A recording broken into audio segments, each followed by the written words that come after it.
I received a call while driving. The person on the other end of the phone said that my wife cheated on me. I found it incredible. Suddenly, a car from the opposite side rushed towards me. Was it sent by my wife? What will happen next? Please subscribe to me and let me bring you more stories about wives cheating on you. After tracking his wife Marta's GPS, Evan is shocked to find her at a luxury estate in Mills Lake, where the lifestyle is far from what he imagined for his family. Thank you for your subscription and likes. What would you do if it were you? You can leave your thoughts in the comments section. My journey didn't start quite as I had hoped.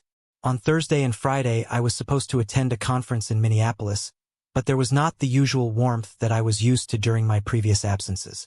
Sarah, my wife, took half a day off so that I would leave with pleasant memories that would accompany me all this time. But this time her farewell was limited to a simple farewell kiss, after which she went to work. Let me introduce myself. My name is Ava Bajar, although I'm often abbreviated as Evan. I am 49 years old, and for 24 years I have been happily married to my wife, Marta. We have 2 children, Daniel, who is now 22 years old, and Emily, who recently turned 20 years old. When the clock struck 3:00 in the afternoon, it marked the beginning of my journey. Leaving work, I went to the airport. Since my flight was scheduled for 6:00 p.m., I made it a rule to arrive at the airport in advance, not wanting to be late or nervous about missing the plane. In this case, everything was done flawlessly and I waited an hour for the long-awaited announcement of the boarding. But luck, it seems, did not favor me, as I learned that the plane arriving from Minnesota was delayed due to bad weather. An impending snowstorm threatened our path. Eventually, after a 45-minute delay, we were able to board the plane. When we were soaring in the sky, after about 30 minutes of flight, I noticed a barely noticeable slope to the left. At first I never thought that a small change in the flight path was anything but an adjustment, but it soon became clear that a complete U-turn was taking place without delay. The pilot confirmed our suspicions. Due to a severe snowstorm, landing at the Minneapolis airport became impossible, and we had to return to where we came from once on solid ground. I hurriedly headed to the airline's check-in desk, wanting to change my plans for the upcoming morning. Fortunately, the staff was merciful to me and I managed to get one of the last aisle seats on the next flight. Despite the inevitable defeat upon arrival at the conference, I firmly decided to attend. When I sat down, a spark of hope flared up in me again. I didn't manage to get to the conference immediately. Reaching for the phone, I dialed the number of my contact person in Minneapolis to inform him of the imminent delay of my arrival. With politeness and regret, I conveyed the message that my presence would be postponed until the next day. Equally important, I left a detailed notification on my boss's voicemail so that he would be aware of the situation.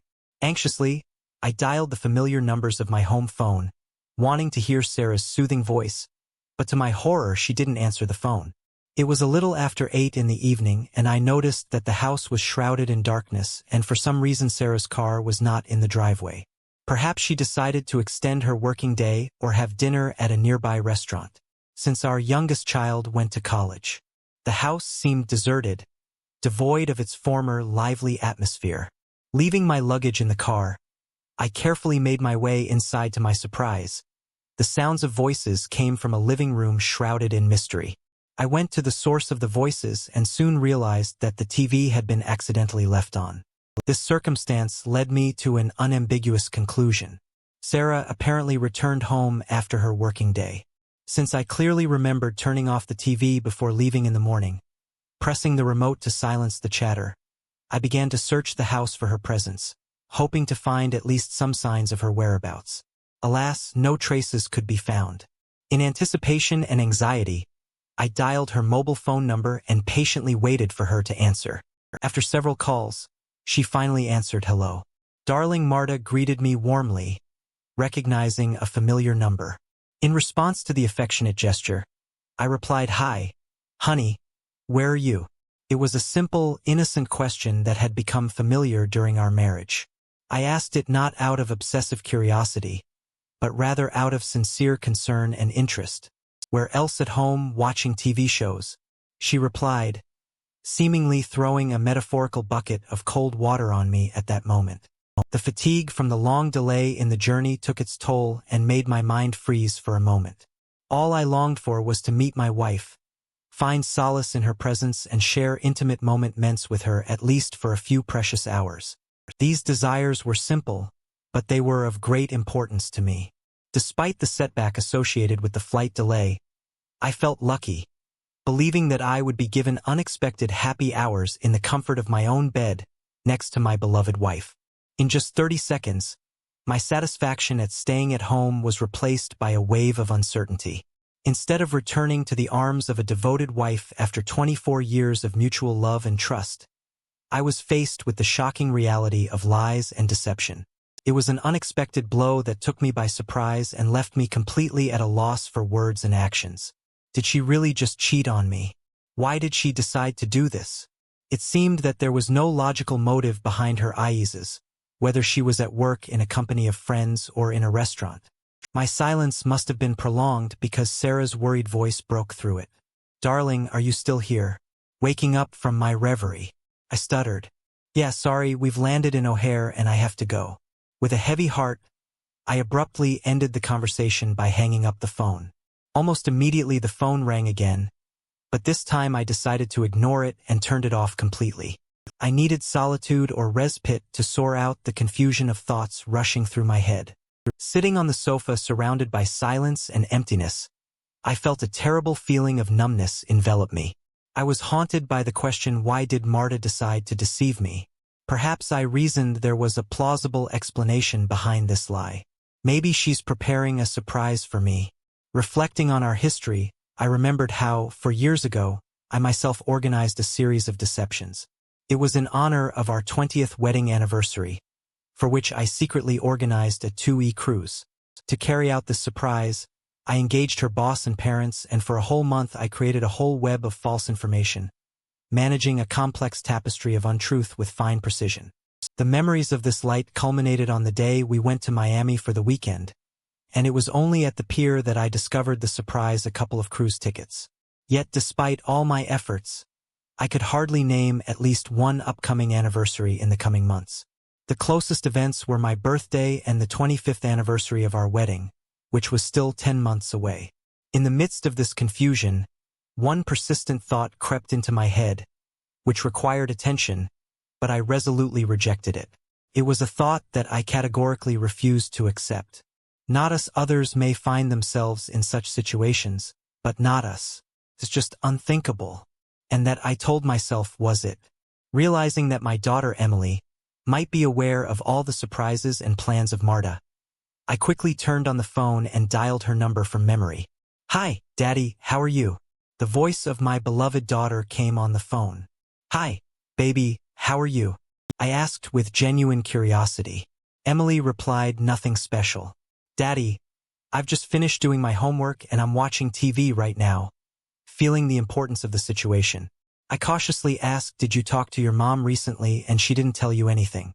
Emily replied, "No, we had the usual weekly phone conversation on Sunday." With a glimmer of hope, I asked Emily a question, desperate, trying to find from her at least some information about the surprise that Marta could have prepared for me. "Do you happen to know anything about the surprise she's preparing? Don't tell me what it is. Just let me know if your mom is planning something," I asked, my voice full of anticipation. Aya's answer shattered my expectations.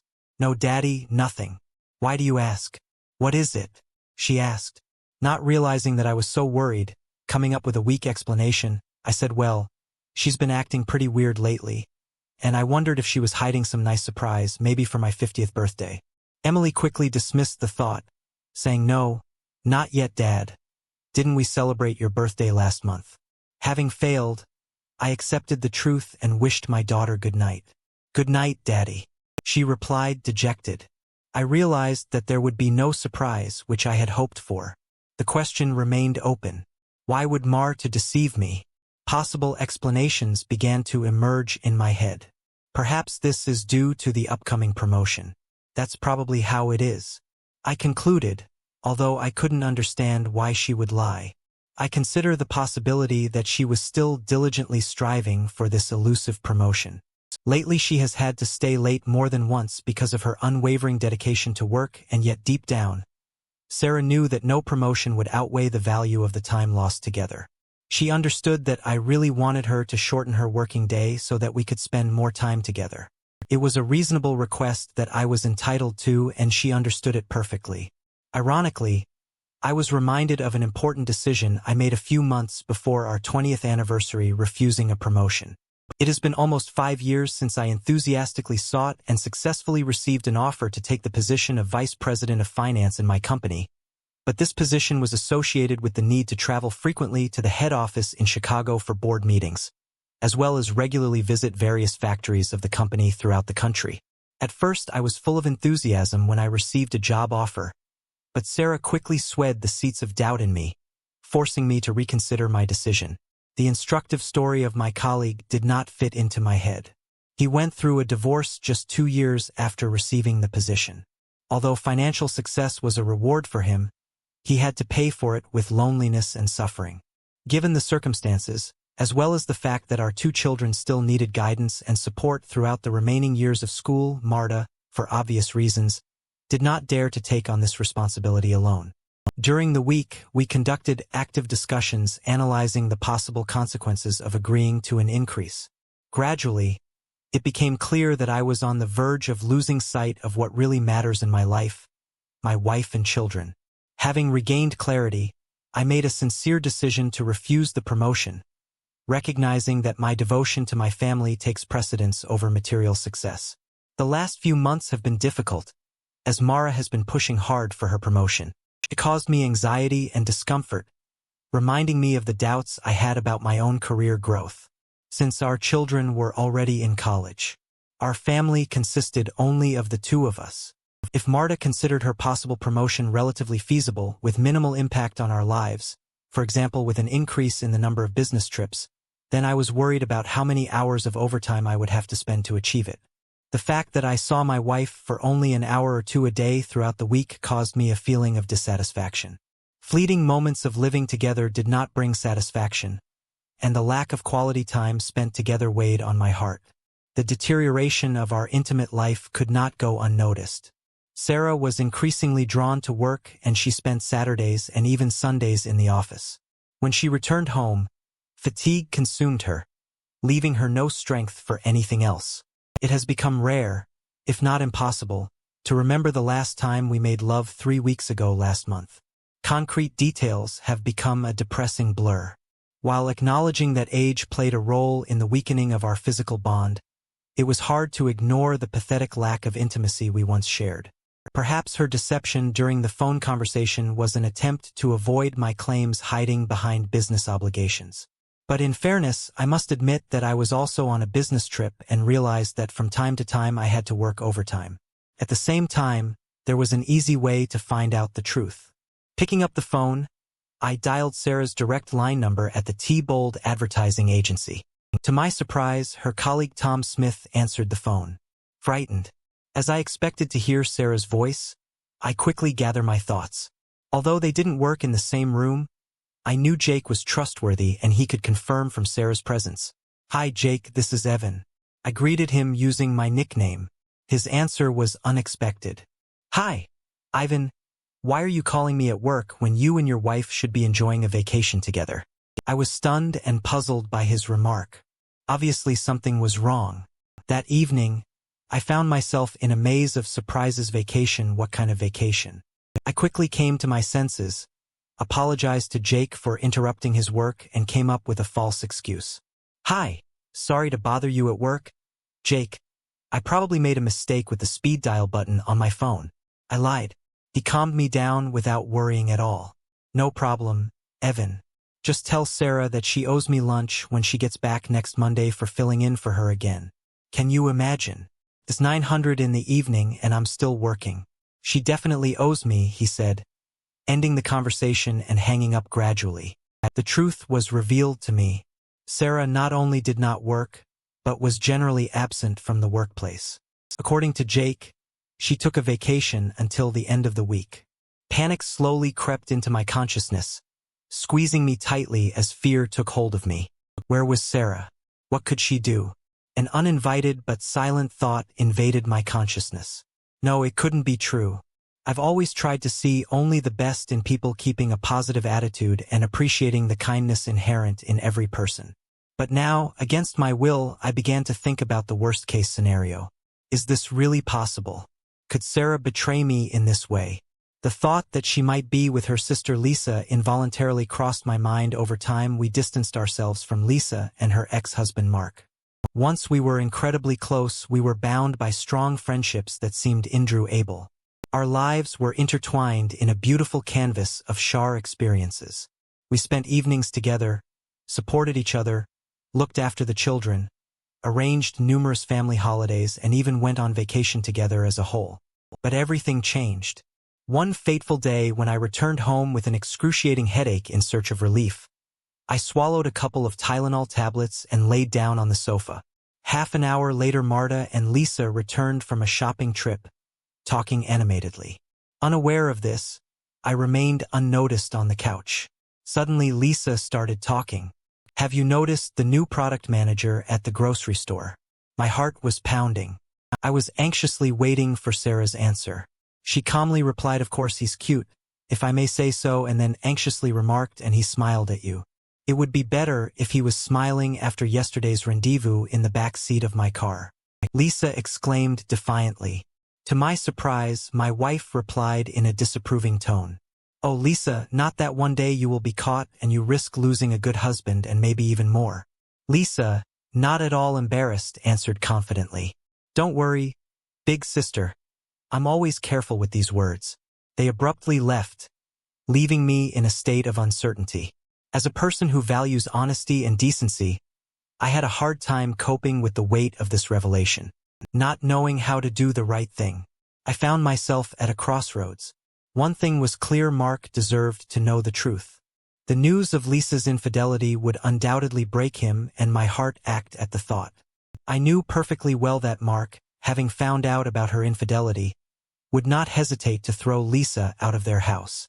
The burden of the potential destruction of their marriage was on my conscience. Did I really want to be the cause of such a major change? Before I had time to make a final decision, my wife returned home with our children. I consoled myself with the fact that she did not approve of her sister's actions, realizing that she had her own thoughts on this matter. By a trick, I decided to postpone making a final decision on her. That evening, when we were getting ready for bed, I touched on this topic, seeking her advice. "Honey, I found myself facing an incredibly difficult choice, and I really need your advice." I began cautiously. "Let's pretend. I overheard a conversation today when I explained the situation to Sarah, informing her about the discovery of the fact of infidelity in our environment. Her expression betrayed the initial uncertainty. What should I do?" I asked, seriously. "Expose the cheater. Should I feel anger towards him?" Sarah thought for a moment, carefully considering the various circumstances that could accompany such a situation. "Well," she began slowly, "it may depend on the specific circumstances.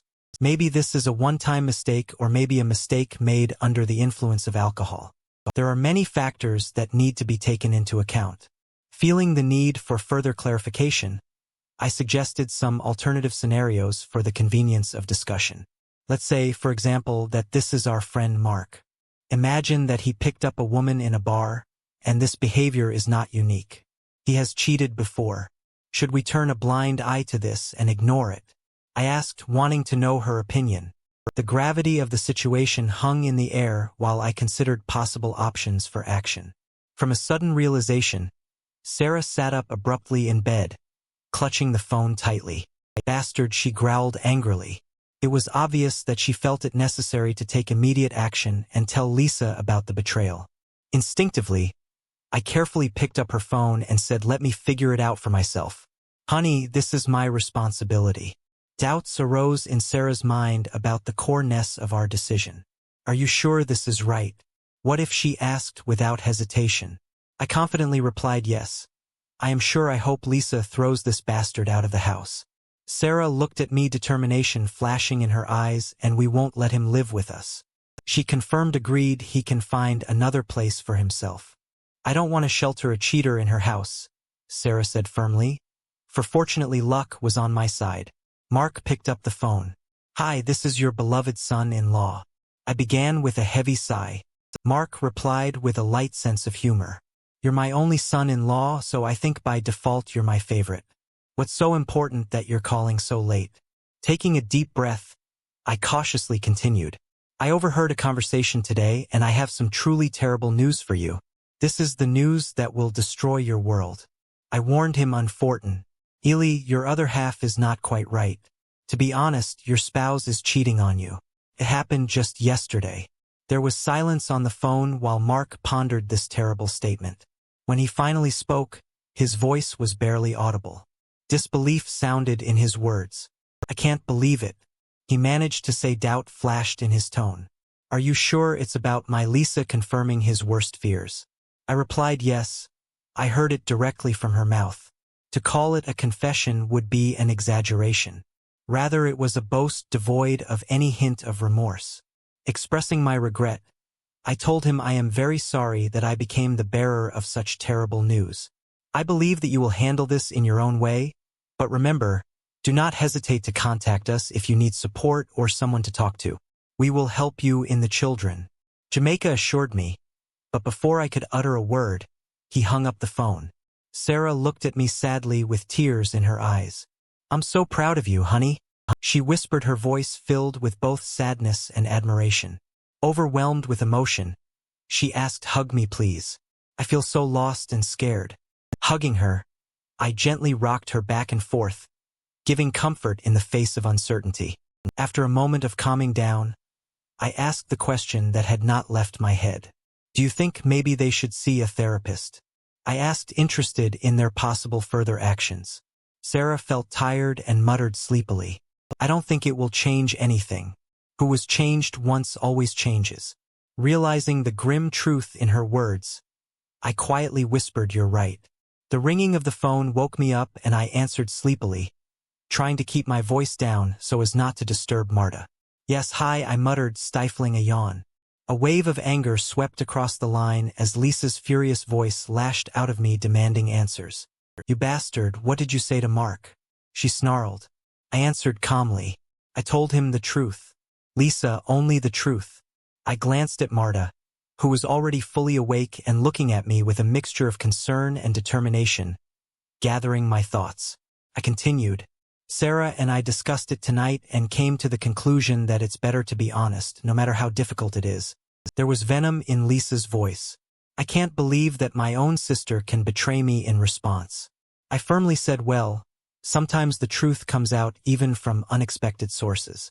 She was on the verge of telling him herself, but I took her phone away from her. We both agreed that cheaters should be held accountable for the consequences, whatever they may be. Lisa's tears began to flow uncontrollably, and she confessed through sobs might kick me out of the house.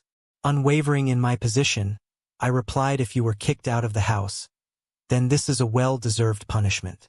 Lisa begged desperately, "But what should I do? Where should I go? Can I come to you with regret, but with firm determination?" I replied, "No way. Sarah and I have discussed this too, and we don't have the slightest chance of granting asylum to a traitor. You have to get out of this situation yourself." "I can't believe my sister would say that she loves me," Lisa exclaimed, clearly not believing her ears. She sought advice. I turned to Sarah with a question. "Sarah, what are we going to say to a cheater who asks to visit us?" After she was kicked out with a sly smile on her lips, Sarah leaned over the phone speaker. There was a hint of satisfaction in her voice, as she defiantly stated, "I don't want to see a cheater in my house get lost." I quickly put the phone back to my ear, deciding to speak on behalf of both of us.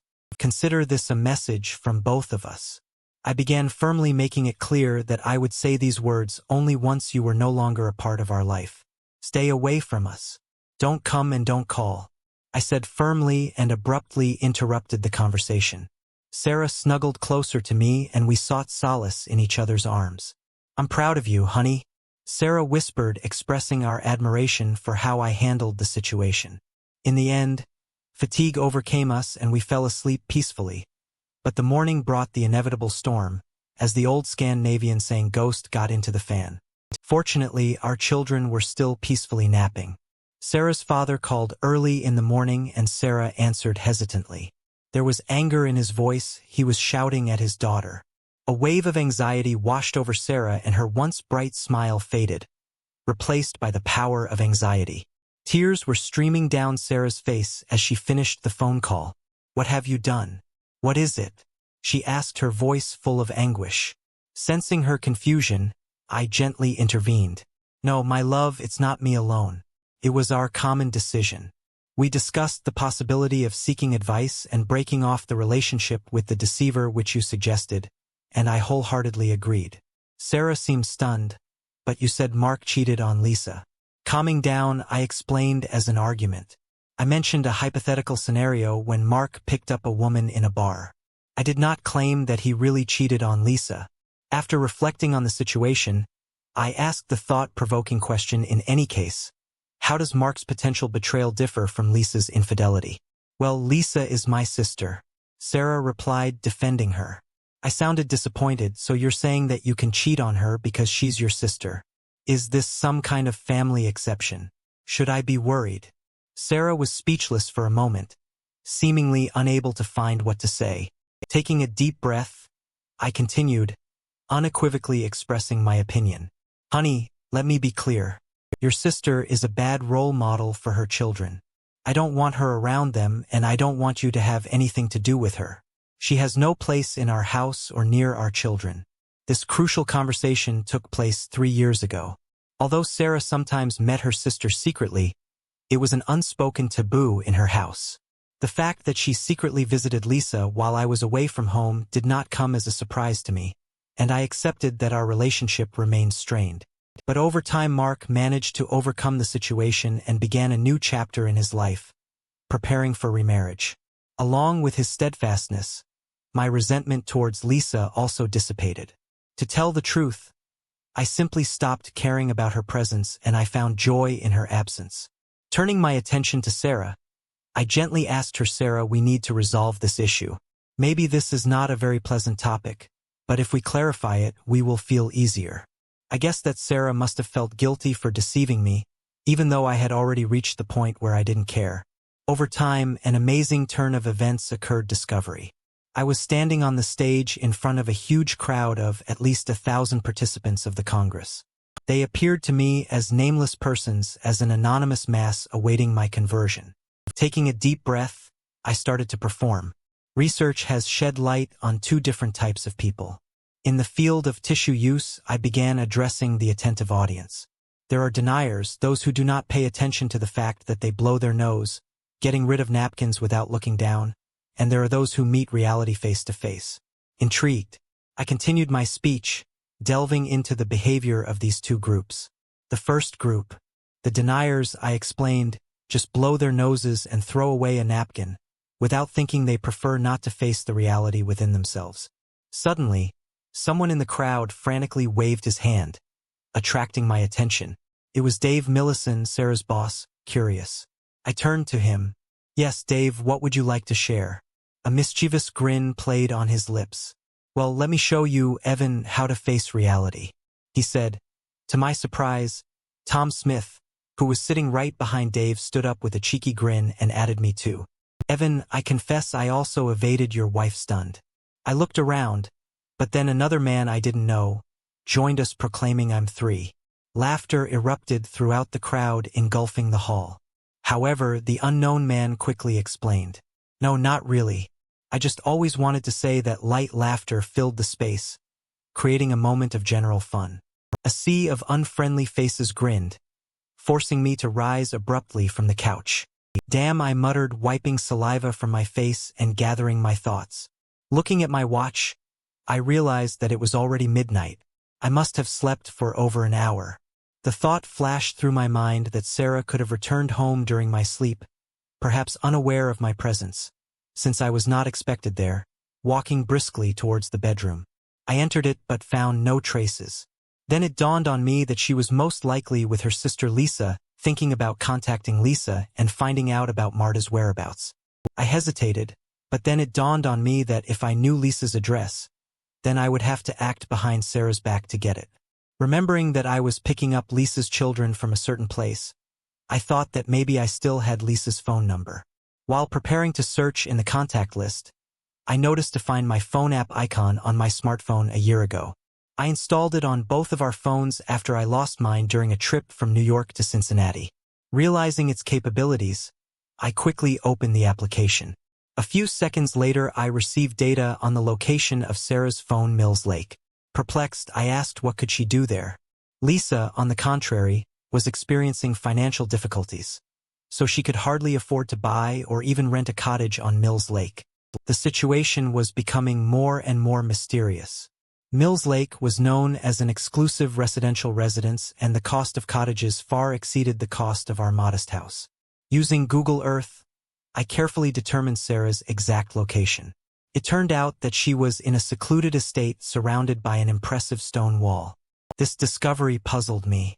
What could Sarah be doing in such a luxurious millionaire's estate? The distance between Mills Lake and our town was an hour away, but the need to find out the truth forced me to act. At the same time, I understood that a direct conversation with her would most likely lead to a lie or evasion. I needed to gather irrefutable evidence before starting a conversation. No matter how hesitant, I was overwhelmed with violent emotions. I quickly headed to the car all the way to Mills Lake. I berated myself tirelessly for refusing to accept the possibility of the worst on Sarah's part. Regret gripped me when I realized that I should have checked her phone's GPS locator from the very beginning, rather than looking for excuses for her lies. Uncertainty clouded my thoughts as I drove up to Mills Lake, not knowing my intentions and with an elusive sense of hope for a simple explanation. Nervously, I headed for the manor where Sarah was, and the weight of anticipation weighed heavily on me. In front of me was a massive gate that blocked direct access to the estate where Sarah was. I wasn't going to drive up to the house and buzz showing my presence in search of a wife.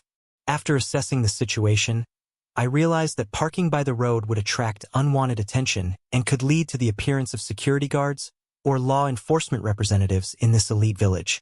After driving a little, I came across a modest wooden path where I prudently parked the car. When I got out of the car, I was overcome with uncertainty. How am I going to get around this towering wall standing between me and the truth? And then it dawned on me that the estate is adjacent to the lake, which means that it can be approached from this side. With renewed determination, I headed for the shore of the lake, my heart pounding at the thought of finding the entrance to the estate from the side, finding a footpath leading to the lake. I cautiously headed for the shoreline, not knowing which huge cottage Sarah is in. I was counting on a repeated check of the GPS locator. In the end, I got to a luxurious mansion where several lanterns were still burning on the second floor, but on the ground floor it was semi-dark. Only one curtain remained open and warm light poured out of it. In search of a vantage point, I came across a sturdy tree and climbed high enough to look inside. My gaze fell on a man in a white terry cloth robe, but I hardly recognized him. The man, who looked older than me, quickly disappeared from sight. A moment later, a woman appeared, instantly confirming my suspicions. It was Lisa, when she stood in an open house coat sipping champagne from a glass. I could not deny that at her age she was still attractive. The fragments began to form into a single whole, and I realized that Sarah was really with her sister. This discovery did not surprise me. Knowing about the financial consequences of the divorce, it could be assumed that Lisa would be looking for a rich partner, but I couldn't help thinking that Sarah had been dragged into a lifestyle that I didn't approve of and didn't want for her. When the events unfolded before my eyes, I witnessed a scene that did not leave me indifferent. The man I saw at the beginning came up to Lisa. His hands boldly explored her body. Then he took the champagne glass from her, imperceptibly throwing it aside. I had to get down from the tree and look away from this intimate display of my daughter-in-law's attractiveness. My sensitivity was prone to old-fashioned ideas in which love and intimacy were intertwined as the most important elements of a genuine union between a man and a woman. What I observed seemed to me completely devoid of love, lacking the connection and affection that I cherished. Even if I didn't like Lisa, I wouldn't wish such a destructive and empty existence on anyone. Feeling a little uncomfortable with the spectacle unfolding in front of me, I thought about getting down from the tree, but when the couple moved away from the window, I met Sarah's gaze. She was sitting on a sofa in the distance, and her face was decorated with a stupid, intoxicated smile. My heart sank, frozen in perplexity. Her house goat was open, revealing a view that sealed the fate of our marriage. From the growing shock, I took an indecisive step back, but lost my footing and fell from the tree. The branches broke, softening the blow, and fortunately I escaped with minor injuries. In a daze, I got to my feet, feeling like the old man under the weight of what I saw. I began to wander aimlessly like a zombie, lost in a deserted world, with tears in my eyes. I barely made my way to the car limping, reflecting the deep pain that permeated my being. It wasn't so much the physical fall from the tree that hurt me, but the emotional loss of happiness and the loss of a loved one. In those agonizing minutes, the thought flashed through my head to break into the cottage, break down the door, and let out everything that was going on inside. But the sad reality of several years spent in prison for trespassing and assault quickly extinguished this desire. At night, along with my thoughts, a whirlwind of emotions raged in me. Denial could no longer protect me. I was faced with the unforgiving truth against the background of an overwhelming sense of the severity of the loss. I was overcome by deep sadness, accompanied by boiling anger. But I understood how dangerous it was to let this anger consume me, knowing that it could only further ruin my own life. Deep down, I knew that no matter how angry I was, I would never stoop to physically harm Sarah. As events unfolded, I considered the possible options. One of the easiest options would be to go home, pack your things, and leave her. If we lived in a state where there is no fault of the spouses, if our incomes were separate, and if we did not have dependent children, then the divorce process would most likely go smoothly. We would just divide the property equally and say goodbye to each other. But despite such simplicity, some part of me craved retribution, a sense of justice.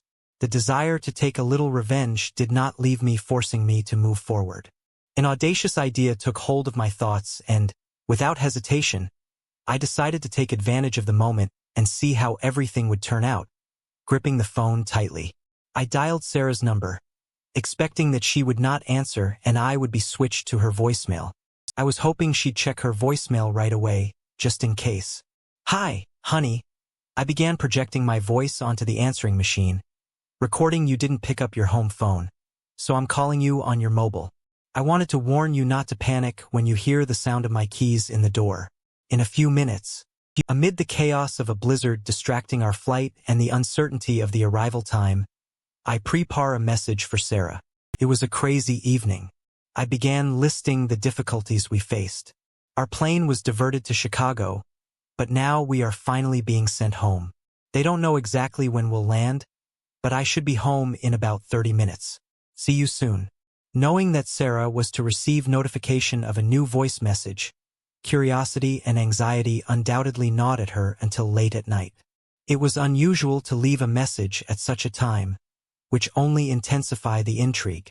I imagined her reaching for the phone, going to her mailbox in anticipation, hoping for luck. I silently prayed that Marta would be drunk enough and not pay attention to the fact that I could not use my mobile phone on the plane. Panic was growing inside her. She realized that she could soon get caught in her insidious web in a rage. She was probably thinking about how to get ahead of me as soon as possible and return home, hastily dressing and answering questions from her sister and lover. My thoughts were suddenly interrupted by my own phone, bringing me out of my reverie without thinking about the consequences. I heard hurry to answer, instinctively realizing that she might be trying to determine the time of my arrival. "Hi, honey." I began with fatigue in my voice. "I'm sorry if I woke you up." "It's all right," she replied, trying to keep her tone. "Even I'm on my way home. I'll be there in about an hour. Give or take a few minutes." Sarah confirmed my answer with a simple okay and then abruptly into the conversation. Soon I saw a car drive out of the gates of the estate and rush down the high highway. My heart stopped when I saw her driving recklessly, almost sliding into a ditch. It became clear that she was in a much stronger alcoholic intoxication than it seemed to me at first. My anger and frustration intensified in March, but I quickly realized that her actions could lead to serious consequences, not only for herself, but also for innocent strangers on the road. No matter how upset I was, I couldn't accept the thought that her life as the mother of my children was in danger. Having decided to ensure her safety, I decided to follow her, ready to intervene if necessary, despite the resentment arising in me. Thinking quickly, I dialed 911 and my voice sounded demanding when I told the operator I want to report a drunk driver. The car almost collided with my car and then picked up speed and began to wobble recklessly. I explained he just pulled onto the south side of the highway at Mills Lake. It's a dark blue Ford Taurus and I managed to memorize the last 4 digits of the license plate. Someone has to stop this car before its driver does any harm. The operator thanked me for my help and assured me that a patrol car would be sent to detain an intoxicated driver keeping a safe distance. I continued to follow Sarah, carefully navigating the traffic flow. 2 exits later, I saw that a patrol car was approaching her location. From afar, I noticed a patrol car parked on the bridge facing the motorway. As soon as Sarah's car came into view, the patrol car sped up sharply, flashing lights signaling her to stop.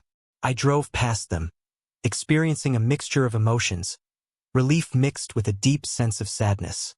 45 minutes later, I returned home. The weight of the events of that evening weighed on me. It seemed almost ironic, but at the same time an undeniable tragedy. In one night, the life of a man I deeply loved could be reduced to a simple consequence. A dark realization settled in me, making me think that Sarah's actions could have led to her death in a car accident and the subsequent grief and suffering of my children. I took a pause for reflection to give vent to my fears, realizing the fragility and the jewel of life. My love for Sarah was no longer taken into account in the decision I made. It wasn't that I stopped loving her, but that I could no longer imagine a future together. Taking drastic measures, I turned off the home phone call and turned off my mobile. I needed some privacy to sort out my thoughts. Reflecting on the hours spent searching for an explanation for Sarah's deception, I realized that the most obvious explanation had been staring me in the face. All this time, disappointed with myself, I opened a bottle of wine and thought about the way ahead. For many years, I believed that my love for Sarah would age like a good wine and eventually reach its peak. Now, faced with the reality that our relationship has soured, I am confronted with the difficult question of what to do next. As the wine flowed and the night went on, I searched for clarity and direction among the mixed emotions that consumed me. The love that once flowed between us now seemed to have turned into bitter vinegar, leaving me in excruciating pain. The scale of her betrayal struck me to the core, but I was tormented not only by the betrayal itself, but also by the realization that our love was lost. This love has defined me for the past 26 years, 24 of which I have lived as husband and wife. Without her, I felt adrift like a lost soul devoid of purpose and self-awareness. Can I survive without this love? The pain grew stronger and stronger, forcing me to think about finding an end to suffering, perhaps to find solace in the depths under the edge of the bridge. I never thought that I would have to live without Sarah. The prospect of starting life anew seemed insurmountable to me, and the path was full of uncertainty. How can you plan your life without a person who has become everything to you? From such a frightening reality, I was at a loss, not knowing where to start. The idea of making decisions without consulting now seemed unthinkable. The simple truth was that family has always been at the center of my life. I carefully weighed my every choice, taking into account the well-being and happiness of my wife and children. Even our social life revolved around the needs of our family, so I hardly communicated with colleagues and other people. Although I attended mandatory work events such as the annual Christmas party, my priority was always to get home quickly. The number of times when I went beyond these obligations can be counted on the fingers of one hand. Over the past 10 years, I have recalled the times when we met with colleagues, but now that the kids are gone, it's just Marta and me, and now I found myself alone, immersed in my sadness. I had no one to love, no one to lean on. For the first time in my entire existence, loneliness has become my unwanted companion. Why did she choose to step? Why would she cheat if a simple divorce would be more painful but at the same time more careful in relation to those years and joy moments that we lived together? When exactly did she stop loving me? Did she tolerate our relationship only until our children grew up and moved away? When did her care and attention disappear where our children went on their own journey? I saw it as an opportunity to invest more in Sarah and our relationship, but I didn't know that she saw it as the end of our common path. I witnessed how a stranger was constantly with me. This indicated that they were comfortable with each other, or perhaps how easily deception penetrated into our lives. Sarah and her love were leaving me in isolation without love, made it clear to me that we are no longer a couple. In the midst of despair, my pain became a link with life. For me, it served as a painful reminder of what I had lost, of the best moments we shared and, most importantly, of the presence of our children. In that moment of darkness, my children became my saviors, illuminating me with the light of hope. My self-esteem dropped so much that I didn't have the strength to pull myself out of the abyss of despair. My children came to help me. Just thinking about them gave me a faint glimmer of self-preservation.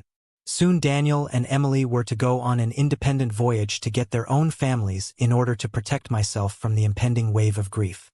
I realized that I had to distance myself from all this. It wasn't an easy task, but it was filled with pain. I understand that I will always keep the memory of Sarah, of how I loved her, and, at the same time, I will always remember her with another man. I needed to get out of this situation. Throughout my life, I have always been satisfied with modest expectations. Although my parents were not well off, I was lucky enough to grow up in a family where deep affection reigned. The material values that now surrounded me seemed insignificant in comparison with them. After reflecting on everything that belonged to me, I realized that clothes, a car, and a laptop are the only things worth taking with me. The more I thought about it, the clearer the way out of the predicament became. I decided to pack my things and disappear without a trace. I no longer wanted to look at the woman who was once the center of my universe. Just looking at her would only serve as a painful reminder of what I've lost and what's constantly hurting inside of me. With renewed determination, I rose from my seat, ready to act with a sense of urgency. I hurriedly collected several bags and started packing clothes. Surprisingly, everything about everything took only 30 minutes. Soon I was loading things into the car.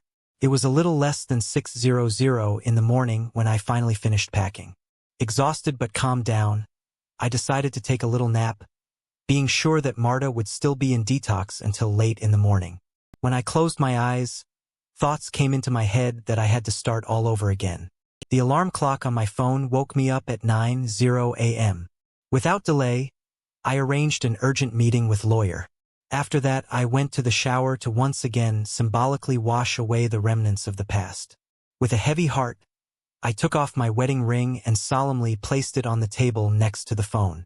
This last act marked the beginning of my journey to a new chapter in my life, in which I sought personal liberation and happiness.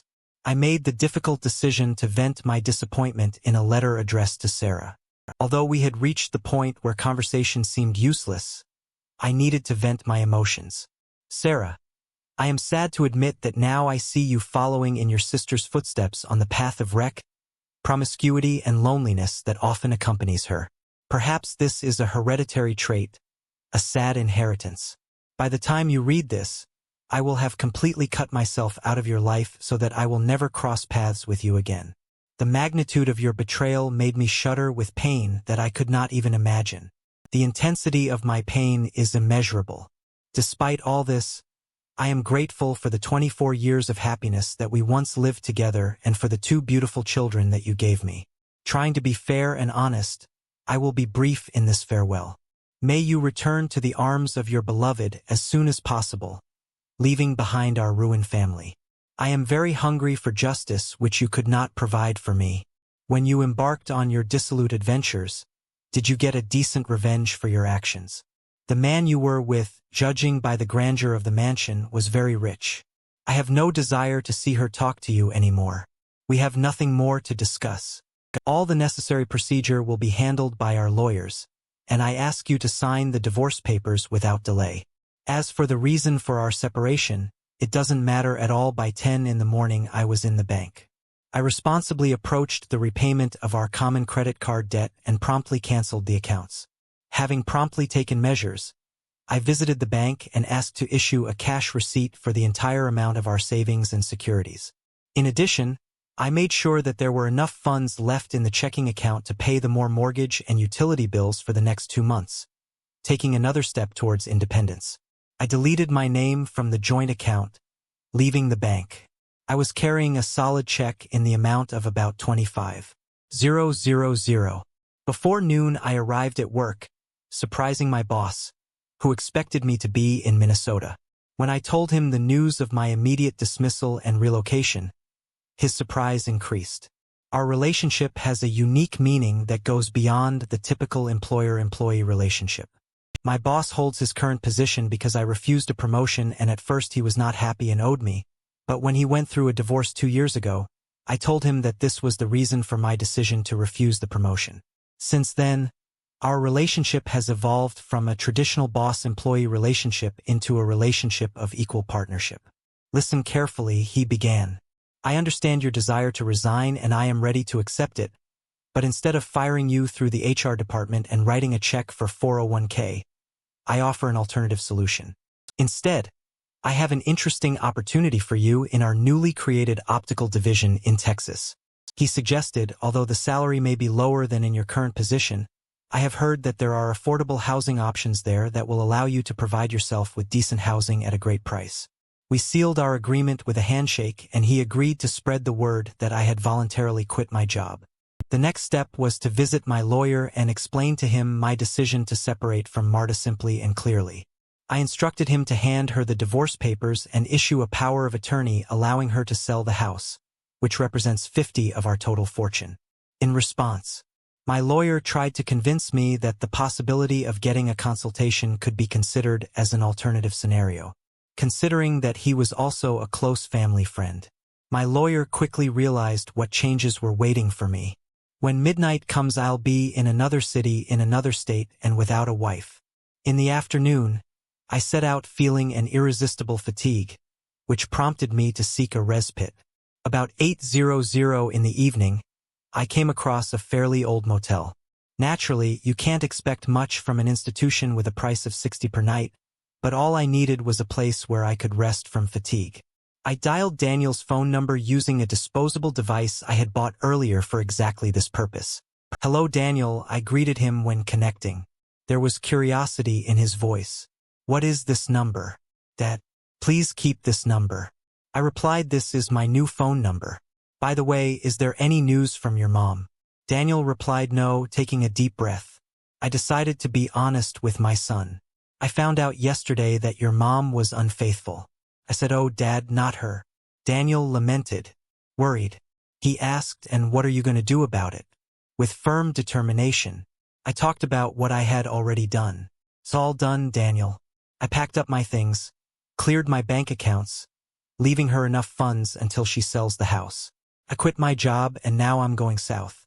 I'm done with her." I said firmly, "I will give her the freedom to continue her business with her sister, but she will no longer be my wife.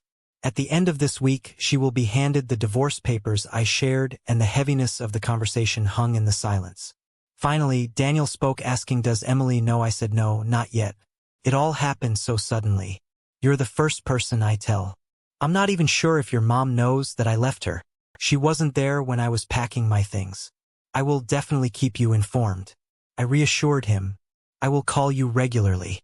I love you, son." Daniel reciprocated. "I love you too, bad. Take care of yourself." After finishing the conversation, I contacted Emily. The conversation was marked by deep sadness. My children, with pain in their hearts, learned the truth about their mother's act and how it affected our family. Seeing what a destructive influence Lisa showed on her family, my children, like me, tried to understand how their mother could cause us the same pain. I was sure that Lisa had influenced her sister to do this to us, but Emily, always outspoken, broke the silence by asking, "How long has it been going on? How long have we stopped being enough for her?" I reassured her that the duration and the reasons no longer matter. The important thing is that I loved her, trusted her with all my heart, and she betrayed that trust. Nothing else mattered. "Now, please don't worry, honey," I reassured Emily. "I'll be fine. I'm incredibly sad right now, but I'll get better over time, especially if I can keep my distance from your mom." I added that I would tell her my new address and she would be able to come to me as soon as her school year was over. When I made this promise, tears welled up in my eyes. I wanted Emily to know that there would always be a place for her next to me in Tucson.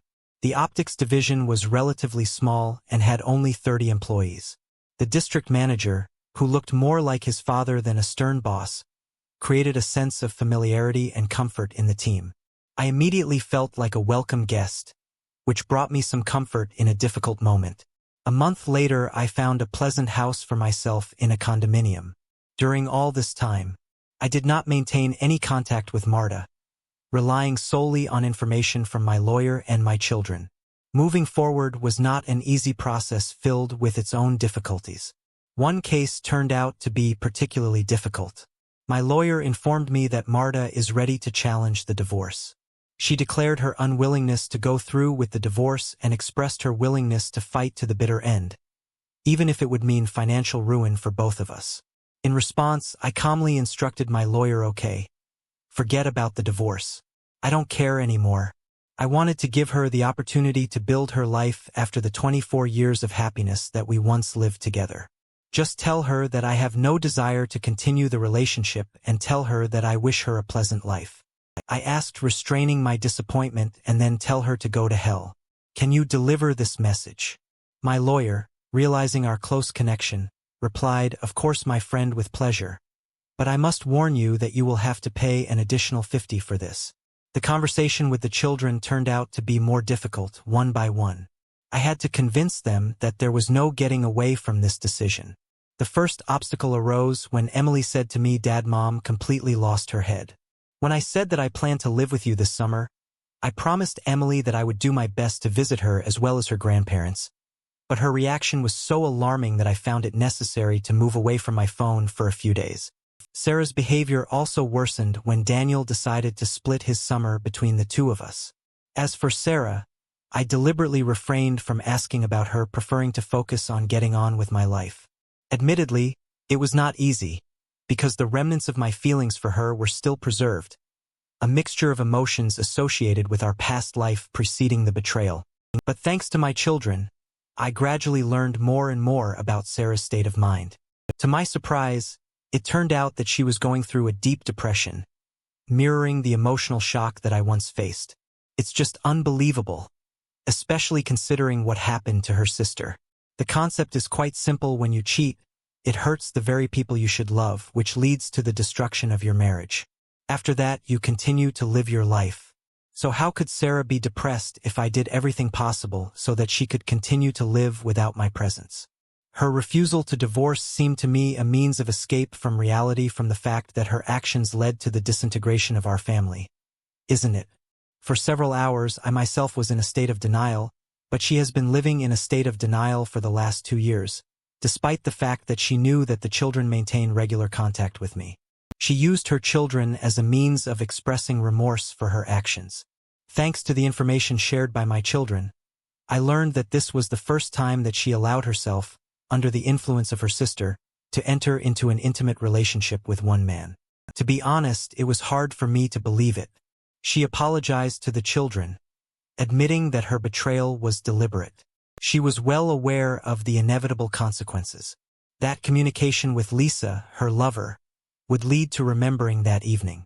She felt ashamed hesitantly at first, but then, to relieve her guilt, she succumbed to the craving for alcohol, having received a voice message about my imminent return to the house. Sarah had already finished her date, believing that a long-term repentance of betrayal and a declaration of love would help her to bring me back. She tried to convey this to me through our children. Through them, she tried to convince me that she was ready to do anything to prove her love for me. Although I understood that our children had hopes for reconciliation between us, I simply could not bring myself to agree to a conversation with Marta. The geographical distance between us was also a problem for them, as they had to make a choice between their mother and me. Marta has always been relentless in her quest to reveal my whereabouts from our children. All she knew was that I lived in one of the southern states. It's been almost 3 years since I left her, and finally she managed to find out my whereabouts. One fateful day leaving work, I saw her lurking near the office. I could not understand how she found out the city where I now live, because I tried to keep this information in the strictest confidence, based on my children shared with me. Sarah was sure that a personal meeting would be enough to change my mind, but I was determined to change her erroneous opinion quickly and unnoticed. I slipped out through the side door, my heart pounding, picking up the phone. I dialed the right number, ready to take the necessary steps to protect my peace of mind. "Hi, Alicia," I greeted, calling on the phone. "Remember when I was talking about my ex-wife? Well, she's here and it looks like she can follow me home. I just wanted to warn. You see, you soon realizing my plan." I purposefully walked in Sarah's line of sight, deliberately luring her to follow me. As soon as I pulled out of the parking lot, Sarah caught up with me to confuse her. I drove around the city for a while, stopped at the grocery store, and then returned to my home. When I got to the house, I parked at the house instead of keys. The door was opened to me by Alicia, a beautiful Latin American woman of 30 years old. A few moments later, the doorbell rang. Alicia, carrying a 12-month-old baby on her hip, quickly went to open it from my place in the kitchen. I watched Sarah's surprise at the sight of Alicia. "Hello, welcome," Alicia greeted with a distinct Spanish accent. "How could I help?" Alicia replied, "Hello. I'd like to talk to Evan," Sarah replied. At that moment, Alicia called out to me from the doorway. "Someone has come to see you." As if taken by surprise, I left the kitchen and allowed Alicia to hand me the baby. "Now you take care of your daughter." While I finished cooking dinner, Alicia said, her voice gentle and caring, taking the child in my arms. I turned to Sarah. Well, I began with a mixture of surprise and irony in my voice. "I can't say I didn't expect it, but it's still quite a shock." I met her gaze, acknowledging the situation. "You know, Sarah, I really have to thank you for what you did. If you hadn't betrayed me, I would never have moved to this part of the country.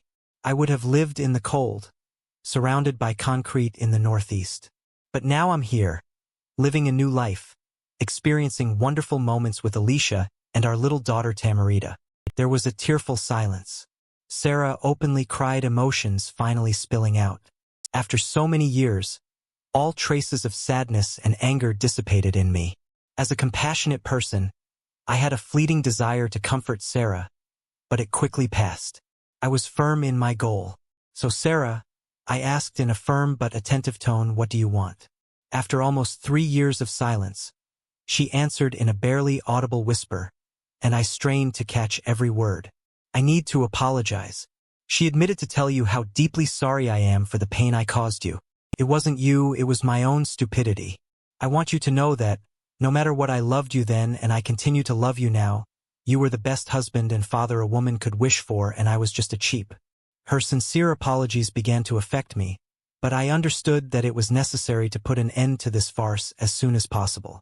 "Well, it's okay," I replied, figting joy. As they say, all this is water under the bridge. I haven't been fixated on these memories for so long that I can sincerely say that I forget you. Looking at Tamarita, who was glowing with happiness sitting in my arms, I said in conclusion, "I sincerely wish you a happy life, a life filled with love like mine." I added, my voice filled with sincere feelings. Tears streamed down Sarah's face. She muttered something unintelligible, hesitantly came up to me, hugged me, and hurried out of the house. I closed the door behind her, feeling relieved and sad. Alicia came out of the kitchen, noticing my vulnerable state and sensing my need for comfort. She gently took Tamarita from my arms. I leaned against the closed door, giving way to tears moved by this sight. Alicia hugged me tightly and kissed me gently on the forehead with a determined expression on her face. She reached for the phone. "I have to inform Orcio that I will be returning home with our daughter soon," she said, her voice warm and confident. "Thank you, Alicia," I whispered, sincerely grateful for her presence and unwavering support. "Be sure to tell Horatio that I'll be waiting for you at the barbecue on Saturday," I said to Alicia, my voice filled with enthusiasm. "Absolutely, boss. I'll see you at the office tomorrow." The following week, my lawyer received the divorce papers duly signed by Marta. Moving forward, I realized that healing takes time and that it is necessary to find my own pace. I made connections with several female friends, entered into an intimate relationship with only one, but without any serious obligations. It seems that I'm finally overcoming the pain caused to me. I became less afraid of women, stopped being so nervous and timid. Having realized this growth, I understood that perhaps it is time to give Alicia the freedom of action so that she will bring me together with a kind and suitable woman. Trusting her opinion, I discovered the opportunity to meet a person who will bring true happiness into my life again. Now I'm reconsidering my decision after this unexpected meeting. Not that I'm leaving Marta because this choice remains unshakable, but that I had assumptions about the lack of common ground between us.